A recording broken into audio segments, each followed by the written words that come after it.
Selamat datang di video ini. Di aula gelap diplomasi global, keputusan Amerika Serikat untuk menjatuhkan sanksi pada industri semikonduktor Tiongkok bukan hanya sebuah manuver, melainkan deklarasi supremasi teknologi. Sanksi ini ditujukan untuk membatasi akses Tiongkok pada teknologi chip canggih dengan alasan keamanan nasional. Menteri Perdagangan AS, Gina Raimondo, mengungkapkan kekhawatiran bahwa semikonduktor dapat meningkatkan kemampuan militer dan infrastruktur siber Tiongkok. Langkah ini dianggap penting untuk melindungi kepentingan keamanan nasional AS. Taruhannya sangat besar. Semikonduktor adalah fondasi dari berbagai teknologi, mulai dari telepon pintar hingga sistem kecerdasan buatan, AI. Membatasi kemampuan Tiongkok untuk mendapatkan chip canggih secara langsung berdampak pada pertumbuhan teknologinya. Namun, dalam upaya memperlambat pesaing, sanksi ini justru memicu persaingan teknologi global dalam skala yang belum pernah terjadi sebelumnya. Sebagai tanggapan langsung, Tiongkok mengambil tindakan balasan, menciptakan panggung untuk pertempuran geopolitik yang melampaui batas negara dan mengubah rantai pasokan global. Pada tahun 2021, Tiongkok mengimpor semikonduktor senilai $432 miliar. Namun, pada akhir 2023, nilai impor tersebut turun drastis menjadi sekitar $230 miliar, penurunan sebesar $200 miliar. Perubahan ini menandakan lebih dari sekadar penurunan perdagangan, tetapi juga pergeseran dramatis menuju kemandirian. Melalui inisiatif negara seperti Made in China 2025, Tiongkok telah menyalurkan miliaran dolar ke perusahaan manufaktur semikonduktor domestik, seperti SMIC, Semiconductor Manufacturing International Corporation. Perusahaan-perusahaan ini kini berada di garis depan dalam meningkatkan produksi guna mengurangi ketergantungan pada teknologi barat. Laporan terbaru dari Financial Times menunjukkan bahwa tingkat swasembada chip Tiongkok meningkat secara signifikan, mencerminkan pergeseran strategis untuk memperkuat industri semikonduktor dalam negeri. Kemajuan pesat ini menandai titik balik penting. Namun, apa artinya bagi industri global yang selama ini bergantung pada pemasok barat? Apakah ambisi Tiongkok untuk membentuk ulang industri semikonduktor global akan berhasil atau justru menciptakan isolasi? Contohnya, Huawei, yang sebelumnya terpukul oleh sanksi AS, berhasil bangkit. Pada tahun 2023, perusahaan ini meluncurkan ponsel pintar Mate 60 Pro, yang ditenagai oleh chip Kirin 7 nanometer buatan dalam negeri. Pencapaian ini mengejutkan para ahli industri yang sebelumnya meragukan kemampuan Tiongkok untuk maju di bawah tekanan sanksi. Selain itu, stasiun pangkalan 5G Huawei yang kini sepenuhnya dibangun dengan komponen buatan Tiongkok telah menjadi tulang punggung infrastruktur digital negara tersebut. Inovasi-inovasi ini menunjukkan bahwa sanksi, yang awalnya dirancang untuk melemahkan, justru menjadi katalisator kemajuan. Menurut Dan Hutchison dari Tech Insights, perkembangan ini adalah sinyal jelas bahwa ketahanan teknologi Tiongkok jauh lebih kuat dari yang diperkirakan. Tonggak-tonggak pencapaian ini tidak hanya merupakan prestasi teknologi, tetapi juga deklarasi kemerdekaan. Konsumen di Tiongkok telah merasakan dampaknya melalui biaya perangkat yang lebih rendah dan akses yang lebih luas ke teknologi mutakhir. Sementara itu, pasar global kini menghadapi meningkatnya persaingan dari alternatif yang lebih terjangkau. Munculnya prosesor buatan Tiongkok, seperti seri Longson, memberikan dampak signifikan pada berbagai industri penting, mulai dari AI hingga aerospace. Chip-chip ini telah digunakan dalam platform superkomputer dan sistem pertahanan, menantang asumsi lama bahwa hanya teknologi barat yang dapat mendominasi bidang-bidang canggih. Laporan Reuters dari Oktober 2023 merinci bagaimana perusahaan-perusahaan Tiongkok memanfaatkan chip domestik untuk memberdayakan robot industri dan kendaraan otonom, dua sektor yang secara tradisional didominasi AS. Inovasi dalam produksi semikonduktor oleh SMIC, Semiconductor Manufacturing International Corporation, telah mengganggu pasar, memungkinkan Tiongkok menghindari larangan ekspor sambil tetap berinovasi di bidang-bidang seperti komputasi kuantum. Namun, pertanyaannya tetap, apakah kemajuan ini akan meningkatkan aksesibilitas global, atau justru memperketat persaingan antara raksasa teknologi? Efek dari sanksi AS juga tercermin pada pendapatan perusahaan semikonduktor Amerika. Intel, dalam laporan pendapatan Q3 2023, mengungkapkan penurunan tajam sebesar 27% dalam penjualan ke Tiongkok dibandingkan tahun sebelumnya. Texas Instruments, pemasok utama chip analog, melaporkan kekurangan sebesar $2,3 miliar, yang sebagian besar disebabkan oleh menurunnya permintaan dari klien Tiongkok. Penurunan ini berdampak tidak hanya pada perusahaan-perusahaan AS, tetapi juga pada ekosistem teknologi global. Seiring dengan meningkatnya produksi dalam negeri oleh perusahaan-perusahaan Tiongkok, perusahaan AS kehilangan aliran pendapatan penting yang sebelumnya mencapai 30% dari total penjualan tahunan mereka. Kondisi ini memunculkan pertanyaan, apakah sanksi ini sebenarnya menjadi bumerang bagi perekonomian AS? Pada tahun 2020, pangsa Tiongkok dalam manufaktur semikonduktor global hanya 15%. Namun, pada 2023, angka ini hampir 2 kali lipat menjadi 30%. Pertumbuhan ini didorong oleh subsidi pemerintah yang besar dan kemitraan strategis dengan negara-negara sekutu. Menurut laporan The Wall Street Journal tahun 2023, produsen chip Tiongkok telah membangun lebih dari 50 fasilitas fabrikasi baru dalam 2 tahun terakhir. Ekspansi ini tidak hanya mendiversifikasi produksi global, tetapi juga menciptakan persaingan baru bagi pemain mapan seperti TSMC, Taiwan Semiconductor Manufacturing Company, dan Samsung.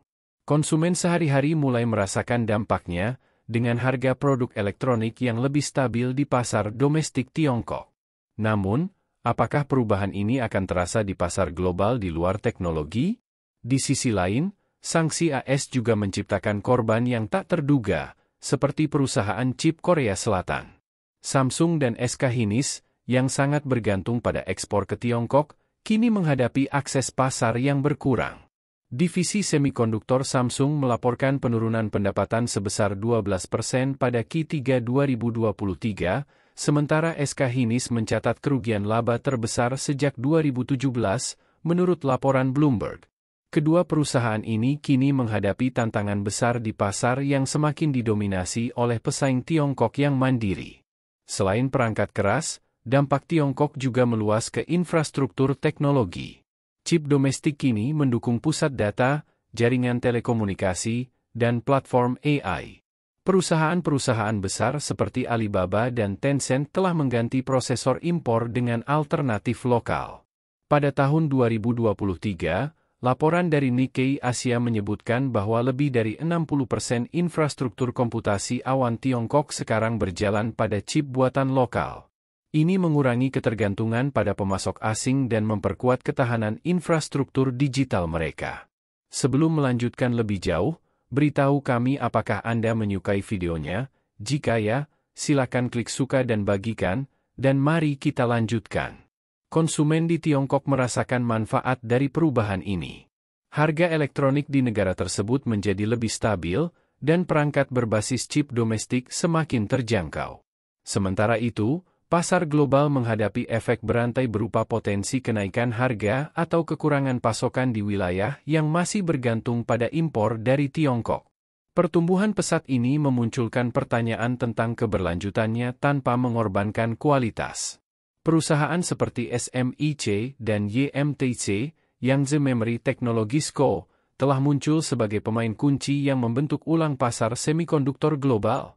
SMIC, misalnya, telah berhasil memproduksi chip 7 nanometer, sebuah prestasi yang dianggap sebagai respons langsung terhadap kontrol ekspor AS. Sementara itu, YMTC telah mendefinisikan ulang teknologi memori flash NAND dengan produk 232 lapisannya. Menurut The Economist, perusahaan-perusahaan ini tidak hanya mengejar ketertinggalan, tetapi juga mulai menetapkan tolok ukur baru dalam hal kinerja dan efisiensi. Kebangkitan mereka menantang dominasi tradisional pemain lama seperti Intel dan TSMC. Ironisnya, sanksi yang dirancang untuk menghambat kemajuan teknologi Tiongkok justru menciptakan kebangkitan luar biasa yang tidak hanya mengubah lanskap teknologi global, tetapi juga mengguncang keseimbangan kekuatan di sektor semikonduktor. AS dan strategi tandingan di tengah persaingan semikonduktor dengan Tiongkok. Amerika Serikat telah mulai mengeksplorasi strategi tandingan untuk mempertahankan keunggulan teknologi. Langkah-langkah ini mencakup subsidi besar-besaran untuk mendorong inovasi domestik, memperkuat aliansi dengan negara-negara strategis seperti Korea Selatan, dan mendorong penelitian serta pengembangan R&D oleh sektor swasta. Namun, apakah langkah-langkah ini cukup untuk mengembalikan dominasi teknologi AS? Di sisi lain, pembatasan AS terhadap teknologi Tiongkok telah mendorong negara tersebut untuk meningkatkan investasi dalam R&D pada tingkat yang belum pernah terjadi sebelumnya. Pada tahun 2023, pengeluaran pemerintah Tiongkok untuk penelitian semikonduktor melampaui 20 miliar dolar. Sebuah laporan dari MIT Technology Review mencatat bahwa sanksi AS menciptakan pola pikir bertahan hidup di kalangan perusahaan teknologi Tiongkok, yang akhirnya mempercepat inovasi mereka melebihi ekspektasi. Ketahanan dan respons cepat Tiongkok ini memunculkan pertanyaan, apakah kebijakan AS secara tidak sengaja telah memberi Tiongkok alat untuk melampaui pesaingnya? Dominasi Tiongkok dalam permintaan chip global. Sebagai pembeli chip terbesar di dunia, Tiongkok memiliki pengaruh signifikan atas rantai pasokan global.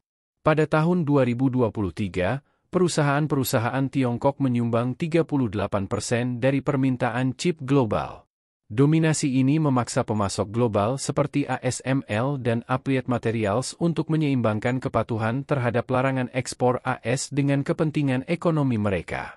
Pertanyaannya adalah, apa yang terjadi jika Tiongkok memanfaatkan daya beli ini untuk menulis ulang aturan perdagangan global? Kemajuan teknologi Tiongkok, dari penyimpanan hingga kemandirian. Kemampuan Tiongkok untuk memproduksi massal memori flash NAND 232 lapis, yang dipimpin oleh YMTC, menandai titik balik dalam teknologi memori. Pencapaian ini menempatkan Tiongkok sebagai pemimpin dalam solusi penyimpanan berkapasitas tinggi, yang sangat penting bagi industri yang digerakkan oleh data. Pesaing seperti Micron dan Western Digital kini berada dalam posisi tertinggal. Pertanyaannya adalah, apakah kemajuan ini dapat memindahkan pusat inovasi memori dari lembah silikon ke Shenzhen? Kemandirian semikonduktor yang telah dicapai Tiongkok mengubah dinamika kekuatan global. Dengan mengurangi ketergantungannya pada impor, Tiongkok tidak hanya melindungi dirinya dari sanksi tetapi juga memperkuat posisi tawarnya dalam hubungan internasional. Para ahli, seperti Chris Miller, penulis Chip War, berpendapat bahwa kemajuan Tiongkok dalam semikonduktor adalah game changer geopolitik. Namun, seberapa berkelanjutan kemandirian ini? Dan tantangan apa yang ada di depan? Konflik chip sebagai pelajaran geopolitik. Perang chip AS-Tiongkok berfungsi sebagai kisah peringatan tentang konsekuensi yang tidak diinginkan dari senjata teknologi. Sanksi yang dimaksudkan untuk melumpuhkan sektor teknologi Tiongkok malah mempercepat inovasi mereka dan memperburuk fragmentasi global. Dunia menjadi semakin terpolarisasi, dan risiko ketergantungan yang berlebihan pada kekuatan teknologi tertentu menjadi jelas. Di tengah persaingan ini, muncul pertanyaan penting. Apa implikasi konflik ini bagi masa depan? Bisakah negara-negara mencapai keseimbangan antara persaingan dan kerjasama menuju stabilitas pasar global? Untuk menghindari fragmentasi lebih lanjut, kerjasama multilateral dalam kebijakan inovasi dan perdagangan mungkin diperlukan. Aliansi teknologi internasional dapat membantu menstabilkan pasar global sambil mendorong pertumbuhan bersama. Namun, apakah upaya ini dapat terwujud?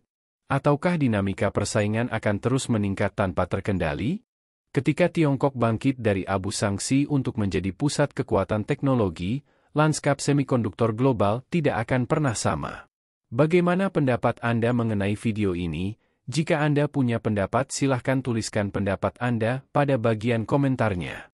Dan jika Anda suka dengan video ini, silahkan klik like dan subscribe. Dengan begitu kami akan membuat video lainnya untuk Anda semua. Terima kasih dan sekian dulu, dan sampai jumpa di video berikutnya.